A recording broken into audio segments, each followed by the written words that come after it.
what's going on, I guess I better tell you now, but yeah, it's the one-on-one with you for the weekly, which will be really cool. Yeah.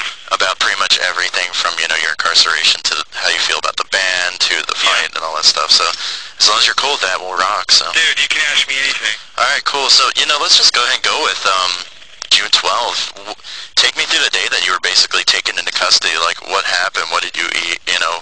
Okay, I was in June 12th wasn't the day. It was June 15th I was caught. It all happened crazy because they put me on the news, right? Yeah. Over a probation violation, but then they said parole violation, right? Right.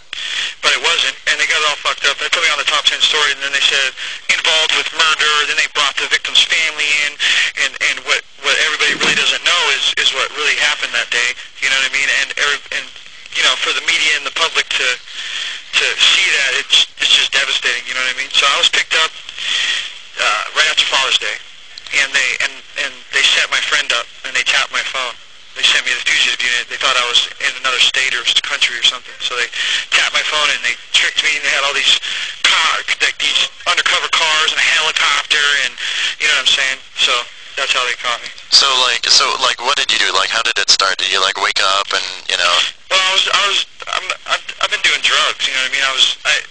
You know, this is a blessing in disguise. I would say it's like a blessing in disguise to me because I needed help. You know, but no one, my band, you know, turned their back on me, even though some of them in the band are just as guilty as I am. Oh yeah, absolutely. So you were all like twacked out on drugs and shit, and you were just like, you didn't know what you were doing, so you head outside, and then, you know, shit. Well, my friend calls me, and she's like, you want me to come bring you something? And I was like, yeah, sure. She tricked me, you know? Yeah. Wasn't really my friend, I guess, but that's what I needed, you know what I'm saying? Yeah, definitely. So, you know, you're taking what was it like, you know, being taken into custody? Like, was it kind of crazy? Were you roughed up at all? Or? No, I'm used to it. No, I'm not used to it, but yeah, it was just, I was already past the withdrawal point. Like, I was addicted to, Oxycontins, you know? Oh, shit. Yeah, so it's a rough thing coming off of those. So it really, you know, it was a blur kind of, but they put me in like an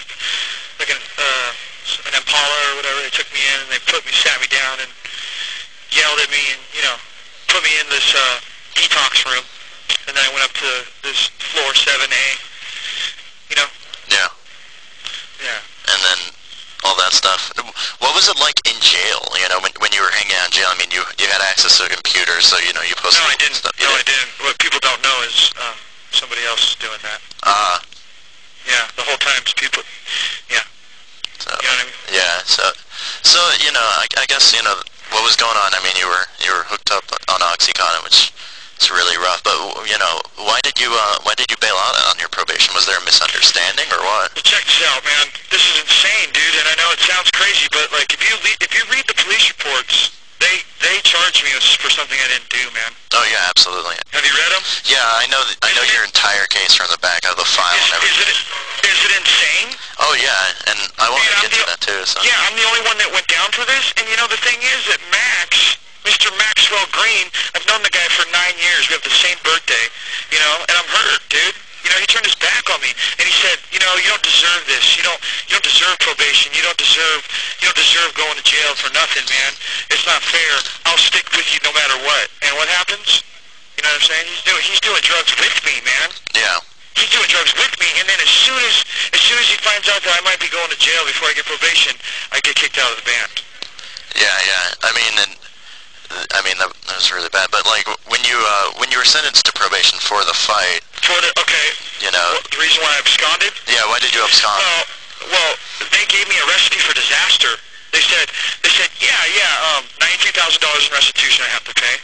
I have to pay $30 a month to to the probation officer, $30 a month to drug counseling, $30 a month to impulse control, and I'm not allowed to tour with my band. Right. And I have to get a normal job. Right. Before I knew about interstate compact, before I knew about stuff like that, where you're allowed to tour, they didn't let me. So I said, fuck you. You know what I'm saying? Yeah. What am I supposed to do? I even tried to get a job. I even tried to get a job as a bartender, but I have a felony, so they didn't give me my sheriff's card. Right. So I tried, and with the drugs piling on top of it, and the depression getting so much.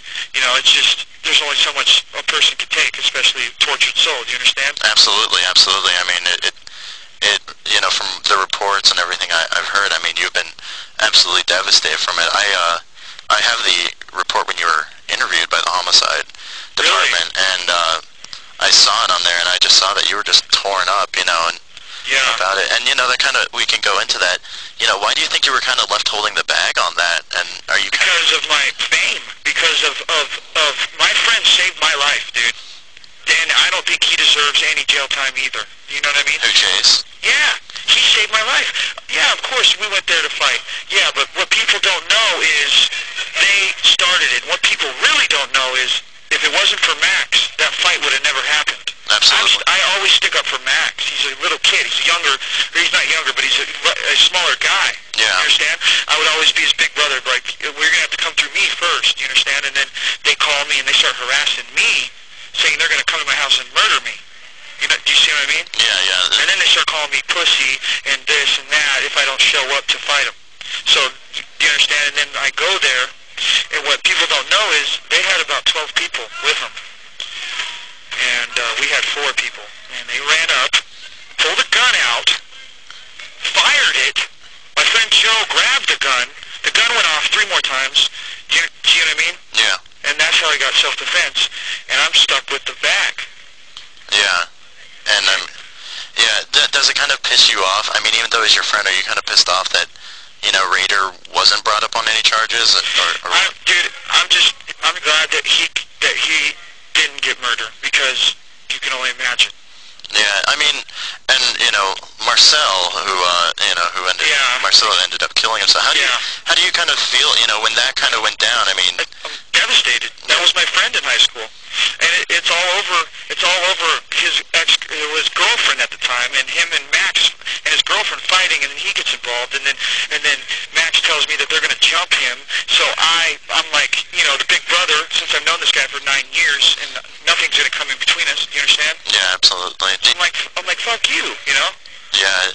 Do you regret making the decision to go to the fight that day, or? Of course, man. I regret going to that fight, man. I regret it, and I blame it. Not all of it, because, you know, I take responsibility for my actions, obviously, now that I'm sober and understand it more. But I was high then, too, man. Yeah. I was high then, and I went to rehab after that, and I did good, and then, you know, I don't even want to say this, but Max, you know, gave me drugs again. Straight up. You know what I mean? And it's like, I'm not blaming him, but I could have said no, but it's kind of hard when you're on tour in a bus with the same guy that you grew up with, and he's bringing drugs to you, and he's secretly in the closet with his addiction, and no one's pointing the finger at him, and so he's able to take drugs, and I'm just sitting there, you know what I mean? Yeah, I mean, it must be, I mean, you guys grew up, as far as I know, you guys have grown up together, you were homeless together, you were as friends. Yeah. While all that stuff was going on, you know, with you guys and the band and stuff, did you really, you know, what kind of went through your mind when all this was going on, you know, when, you know, the band was kind of crumbling and falling apart? And well, the first time they kicked me out because of mine and Max's drug problem together, right, when they kicked me out and I went to rehab, I was devastated. This time, I was just plain fucking fuck you, you know, because I was like, fuck you, because I'm already fucking in trouble with probation. I can't leave